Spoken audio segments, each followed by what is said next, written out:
The rise of Captain Ibrahim Traoré, Burkina Faso's young revolutionary leader.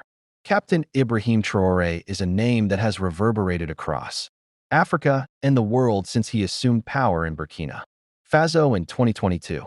His story is not just about a young soldier rising through the ranks of the military. It's about a generation's frustration, a nation's struggle for survival, and a people's hope for sovereignty and dignity. Traoré, who became the world's youngest head of state at the time, emerged amid political chaos, rampant insecurity, and a growing resistance to neo-colonial influence in West Africa. This is the life story of Ibrahim Traoré, his roots, rise, and revolutionary spirit. Humble beginnings. Ibrahim Traoré was born in 1988 in the small town of Bondakwi, located in the Bouclé du Mouhoun region of Burkina Faso. He came from modest means, in a family grounded in traditional values, hard work, and community cohesion. His upbringing reflected the realities of many Burkinabe youth, growing up in rural poverty, where education was a privilege and dreams were often dimmed by circumstances. Despite these challenges, Traoré showed exceptional academic promise early on. He pursued his secondary studies in Bobo Dioulasso, one of Burkina Faso's major cities, where he earned a reputation as a disciplined and intelligent student. His strong work ethic, humility, and leadership traits began to show themselves during these formative years. The soldier scholar. Following his secondary education, Traoré joined the University of Ouagadougou to study geology. He was active in student circles, known for his articulate arguments, passion for justice, and political awareness. But as insecurity and poverty continued to grip the nation, Traoré shifted his focus to military service, feeling a stronger call to protect and serve his country. He enrolled in the military academy and rose steadily through the ranks of the Burkinabe army. Known among his peers for his tactical brilliance and deep sense of nationalism, Traoré became part of an elite group of soldiers trained to combat terrorism and extremism, Burkina Faso's most pressing security threat. By the early 2020s, Traoré had served in several frontline operations, fighting jihadist insurgents in the Sahel region. These experiences hardened him, but also awakened him to the internal dysfunction within the country's leadership. He saw firsthand how corruption, foreign dependency, and poor governance were undermining the sacrifices of soldiers and the hopes of the people. A nation in crisis. By 2022, Burkina Faso was in the throes of turmoil. Jihadist violence had displaced nearly 2 million people, claimed thousands of lives, and left large swaths of the country under militant control.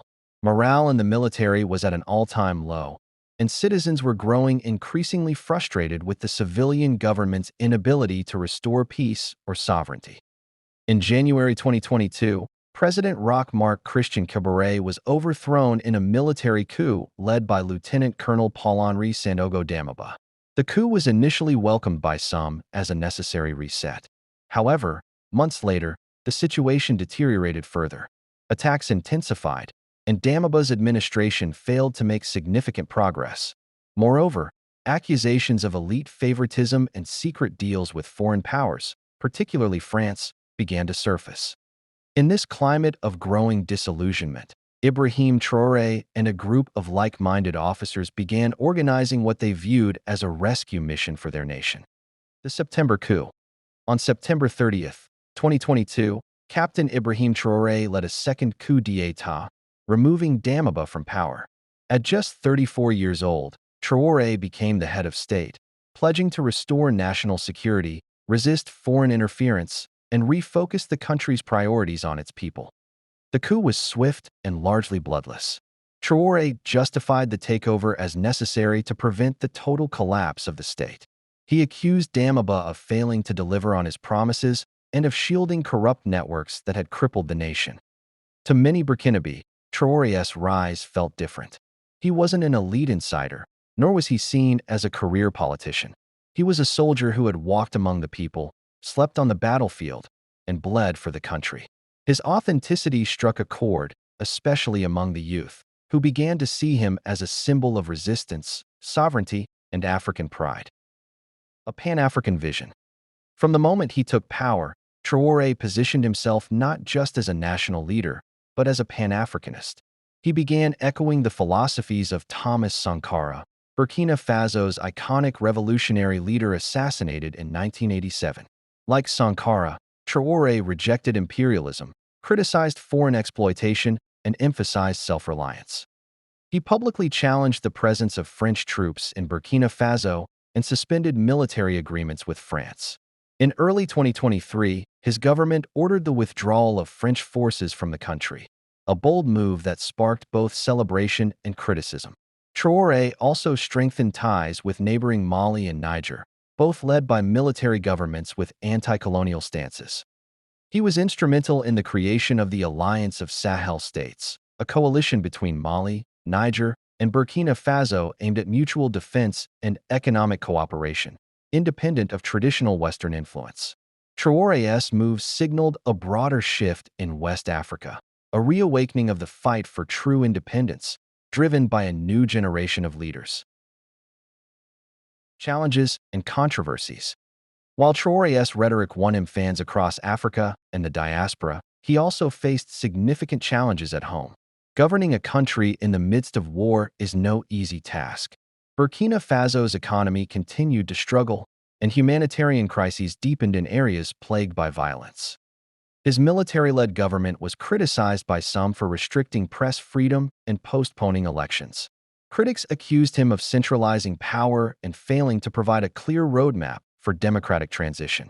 However, Traoré repeatedly stated that holding elections in the current climate would be a disservice to the people, arguing that restoring security must come first. Despite the criticisms, many Burkinabe continued to stand behind him. His no-nonsense leadership style, direct communication with citizens, and willingness to visit war-torn zones himself reinforced his image as a man of the people. The youth's champion. Ibrahim Traoré's strongest base of support has always been the youth. In a continent where over 60% of the population is under 25, his age and message resonate deeply. He speaks their language, both literally and ideologically, calling for innovation, entrepreneurship, agricultural reform, and an end to dependency on Western aid. He encouraged young people to take ownership of their destiny, whether through farming, defense, or technology. Under his leadership, Burkina Faso began investing more in domestic agriculture, local industries, and public education. Social media, often a battleground for political discourse, became a key tool in spreading his message. Pan-African content creators, activists, and influencers have elevated his image to near-mythic status in some circles, comparing him to past icons like Sankara, Lumumba, and Nkrumah. Legacy in the making. As of 2025, Captain Ibrahim Traoré remains a controversial but undeniably impactful figure. His leadership marks a pivotal moment in Burkina Faso's history, a period of radical rethinking, bold action, and national soul-searching. Whether his long-term legacy will be that of a savior, a reformer, or a revolutionary who couldn't deliver on his promises remains to be seen. What is clear, however, is that Traoré has sparked a movement that transcends borders.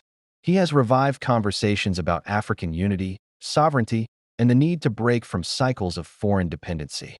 In a time when many citizens across Africa are disillusioned with democracy as practiced in their countries, riddled with corruption, foreign meddling, and elite capture, Traoré represents a different path.